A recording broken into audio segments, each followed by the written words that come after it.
Hello everyone, welcome back to this channel पढ़ाकू लोग. My name is CS Payal Popli and हम पढ़ रहे थे क्लास 12th का बिजनेस स्टडीज का एनसीईआरटी बुक. इसमें हम 5 चैप्टर्स ऑलरेडी पढ़ चुके हैं. फिलहाल हम पढ़ रहे हैं चैप्टर नंबर 6 जो कि है स्टाफिंग. आई होप आप सभी ने प्रीवियस वीडियोस देख ली होंगी, लेकिन अगर कोई भी इंसान ऐसा है जिसकी कोई भी वीडियो रहती है तो प्लेलिस्ट का लिंक लिखा हुआ है डिस्क्रिप्शन बॉक्स में, जाके देख लीजिए. 12th क्लास का बिजनेस स्टडीज का पूरा सिलेबस मैं इस चैनल पे पढ़ाने वाली हूँ, सो कोशिश करिएगा कोई भी वीडियो स्किप ना हो. चलिए अब बात करते हैं कि आज इस वीडियो में हम क्या पढ़ने वाले हैं. सी प्रीवियस वीडियो में मैंने आपको पढ़ाया स्टाफिंग प्रोसेस के बारे में.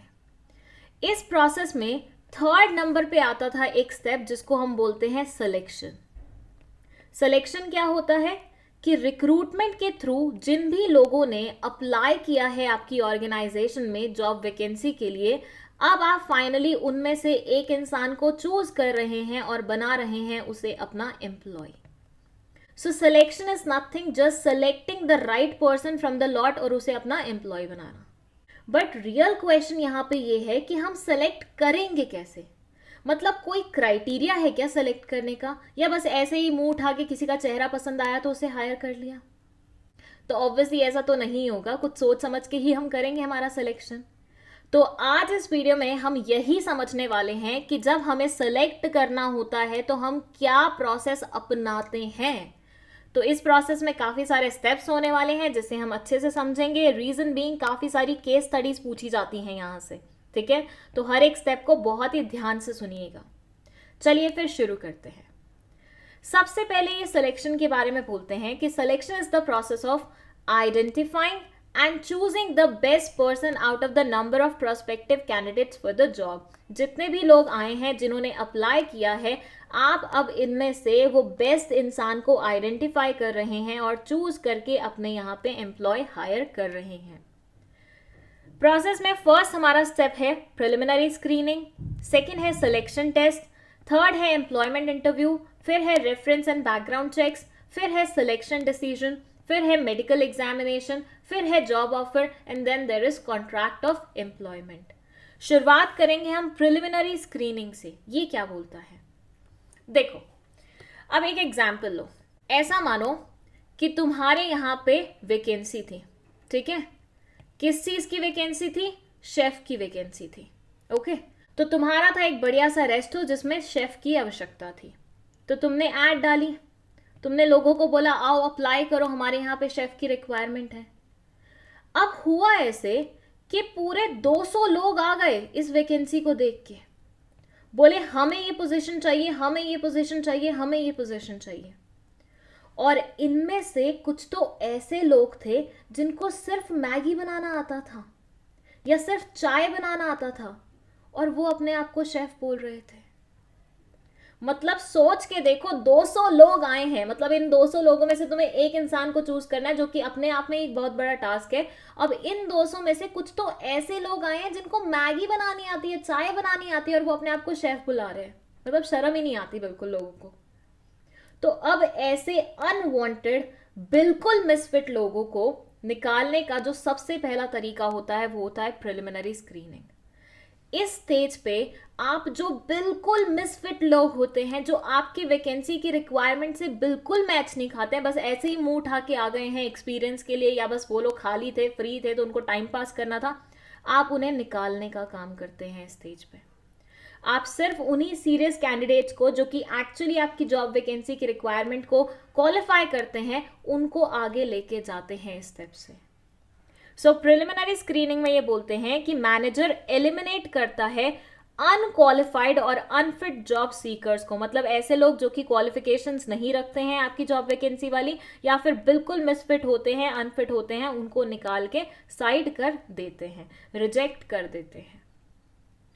अब एक बार तुमने यहां से छाट लिया, ठीक है, उसके बाद जो छटे हुए लोग हैं उनका तुम लोगे सिलेक्शन टेस्ट. अब ऑब्वियसली कोई इंसान तुम्हारी ऑर्गेनाइजेशन को ज्वाइन करने वाला है, थोड़ा पढ़ा लिखा तो होना चाहिए, थोड़ी सोच समझ तो होनी चाहिए, अक्ल तो होनी चाहिए उसमें. तो ये जानने के लिए कि उस इंसान में कितनी अक्ल है, हम लेते हैं उनका सिलेक्शन टेस्ट. इसमें बहुत सारे टेस्ट आ जाते हैं, जैसे कि intelligence test, aptitude test, personality test, trade test and interest test. हर टेस्ट का अपना एक खुद का मोटिव होता है। हर टेस्ट के थ्रू आपको उस इंसान के बारे में और ज्यादा चीजें पता चलती हैं। अब इन टेस्ट से भी काफी बार केस स्टडीज में क्वेश्चन पूछे जाते हैं, तो सारे टेस्ट को अच्छे से समझिएगा। पहला है इंटेलिजेंस टेस्ट। जैसे कि नाम से समझ में आ रहा है, इसमें हम बेसिकली ये जानने की कोशिश करते हैं कि एक इंसान कितना इंटेलिजेंट है, उसके अंदर कितनी अक्ल है, मतलब कितनी लर्निंग एबिलिटी है, कितना अच्छे से वो समझ सकता है, डिसीजन मेकिंग आती है उसको, हो पाएगी उससे कि नहीं हो पाएगी, जजमेंट लेने के लायक है कि नहीं है। ये सारी चीजें इस टेस्ट के थ्रू पता चलती हैं। सेकेंड है आपका एप्टीट्यूड टेस्ट। ये बेसिकली मेजर करता है इंडिविजुअल की पोटेंशियल न्यू स्किल्स लर्न करने की। भाई आप जिसको भी हायर करना चाह रहे हैं, माइट भी वो एक ऐसा इंसान हो सकता है जिसके पास ऑलरेडी बहुत सारी स्किल्स हैं, बट ऐसा तो नहीं है उसकी स्किल्स हमेशा काम आएंगी।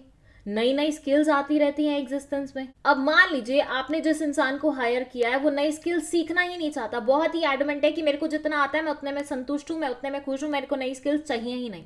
तो ऐसा इंसान क्या आपकी ऑर्गेनाइजेशन को आगे ले जा पाएगा? ऑब्वियसली नहीं ले जा पाएगा। तो आपको चाहिए कोई ऐसा इंसान जिसके पास खुद की कितनी मर्जी स्किल्स क्यों ना हो, लेकिन हमेशा वो नई स्किल्स सीखने के लिए तैयार रहे, हमेशा नई चीजें समझने के लिए वो रेडी होना चाहिए। तो इस टेस्ट के थ्रू पता चल जाता है कि इंसान कितना एडमेंट है अपनी चीजों पे, कितनी उसकी पोटेंशियल है न्यू स्किल्स सीखने की। फिर आता है पर्सनालिटी टेस्ट। ये टेस्ट सबसे मजेदार होता है। इसके थ्रू आप जान पाते हैं कि एक इंसान की एक्चुअल पर्सनालिटी कैसी है, मतलब वो किसी भी सिचुएशन में कैसे रिएक्ट करता है। अब आप सोच रहे होंगे ये क्यों जानना है भैया हमें, इससे हमें क्या लेना देना कि वो इमोशनली कैसे रिएक्ट करता है। तो ऐसे मानिए कभी ऑर्गेनाइजेशन में कोई ऐसी सिनेरियो आ गई जो पैनिक क्रिएट करने वाली हुई और ये रोने धोने बैठ गया। इंस्टेड ऑफ प्रेपरेशन करने की कैसे इस सिचुएशन से निकला जा सकता है, ये इंसान रोने धोने में अपना टाइम बहा रहा है। तो ऐसे में क्या ये इंसान आपके ऑर्गेनाइजेशन के लिए सही है? नहीं है। तो एक इंसान की पर्सनालिटी को अच्छे से समझने के लिए वो किस सिचुएशन में कैसे रिएक्ट करता है, वो किस सिचुएशन को कैसे मैनेज करता है, इमोशनली कितना स्ट्रांग है, हम ये पर्टिकुलर टेस्ट लेते हैं। देन आता है आपका trait test. Trait test basically एक इंसान की एग्जिस्टिंग स्किल्स को मेजर करता है। ये टेस्ट बेसिकली आपको बताता है कि जो भी इंसान आपके यहाँ पे ज्वाइन कर रहा है क्या वो पहले से स्किलफुल है कि नहीं है। तो इससे आपको पता चल जाएगा कि इस इंसान पे मेहनत आगे कितनी करनी है, क्या ये इंसान अभी हमारी ऑर्गेनाइजेशन के लिए सही है कि नहीं है। जैसे एप्टीट्यूड टेस्ट में पता चलता है कि एक इंसान की न्यू स्किल्स सीखने की कितनी क्षमता बनती है, वैसे ही ट्रेट टेस्ट बेसिकली आपको एक इंसान की एग्जिस्टिंग स्किल्स के बारे में बताता है कि वो उस इंसान के पास कितनी स्किल्स ऑलरेडी हैं उसके अंदर। ठीक है, तो यही बेसिक डिफरेंस है इन दोनों टेस्ट का। देन लास्ट है हमारा इंटरेस्ट टेस्ट। अगेन इसको भी नाम से समझा जा सकता है, किसी इंसान का किस चीज में इंटरेस्ट है ये समझने के लिए ये पर्टिकुलर टेस्ट लिया जाता है। अब आप अगेन ये सोचेंगे कि भैया उस इंसान का किस चीज में इंटरेस्ट है, हम क्यों जाने इस चीज के बारे में। तो बेटा देखो, अगर आप एक इंसान को ऐसा काम देते हो जो कि उसकी इंटरेस्ट लाइन का होता है, तो वो उस काम को पूरा करने के लिए शिद्दत से काम करता है, शिद्दत से मेहनत करता है। राइट, मानते हैं कि नहीं?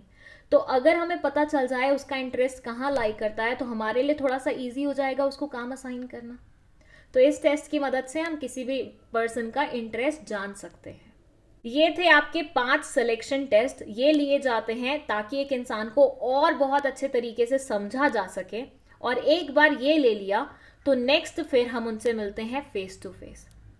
यहाँ हम उनसे करते हैं वार्तालाप अपने सामने बिठा के। यहाँ पे जॉब सीकर और जॉब प्रोवाइडर दोनों आमने सामने बैठते हैं। जॉब प्रोवाइडर को जो भी क्वेश्चन जॉब सीकर से पूछने होते हैं वो पूछता है, जॉब सीकर को जो भी जानना होता है ऑर्गेनाइजेशन के बारे में वो इससे जान सकता है, और एक प्रॉपर इन डेप्थ कॉन्वर्सेशन होती है दोनों के बीच में। अब भाई कई बार ऐसा माना जाता है कि टेस्ट में तो बहुत सारे लोग अच्छा परफॉर्म कर लेते हैं, लेकिन जब 1 to 1 बैठते हैं तो उनकी कम्युनिकेशन स्किल्स पता चल जाती हैं कैसी हैं, उनका कॉन्फिडेंस लेवल कैसा है वो पता चल जाता है, वो कितने नर्वस हो रहे हैं कि नहीं हो रहे हैं वो पता चल जाता है। तो एक इंसान को और ज़्यादा डिटेल में समझा जा सकता है विद दिस पर्टिकुलर मेथड। और एक बार अगर आपको इंटरव्यू में वो इंसान पसंद आ जाता है, फिर फाइनली आप उसका रेफरेंस और बैकग्राउंड चेक करते हैं।